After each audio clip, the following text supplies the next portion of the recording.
नमस्कार, माझं नाव संपदा बुद्धे आहे आणि आज मी शिराळ्याची भाजी बनवणार आहे।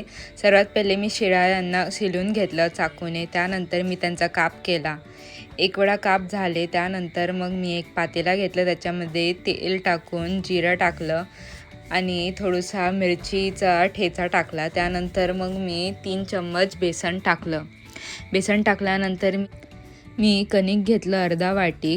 कणिक टाकल्यानंतर मी गॅस सुरू करून त्यांना अजून थोडं भाजून झाल्यानंतर मी आपले जे बेसिक मसाले असतात ते टाकले। बेसिक मसाले झाल्यानंतर मग मी त्यात थोडंसं कोथिंबीर टाकलं। कोथिंबीर झाल्यानंतर अजून थोडं त्यांना भाजून खमंग वास आल्यानंतर त्यांना बाजूला ठेवल्यानंतर एका पातेल्यात तेल, जिरं आणि 2 मिरच्या टाकल्यानंतर थोडेसे शिराळे अजून टाकले आणि पाणी टाकलं ते शिजायला पाहिजे म्हणून। याच्यामध्ये आपण कांद्याचा वापर नाही करणार आहोत।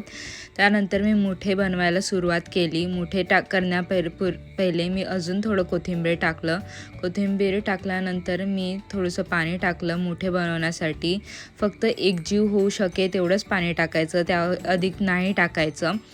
त्यानंतर मग मी मुठे बनवले हाताने। ते झाल्यानंतर मग मी ते भाजी जी शिजत आहे त्याच्यामध्ये सोडले आणि असे भरपूर जास्त मुठे बनवल्यानंतर मग मी भाजीला 5 ते 10 मिनटं शिजू दिलं। त्यामध्ये पाणीही अजून टाकलं मी।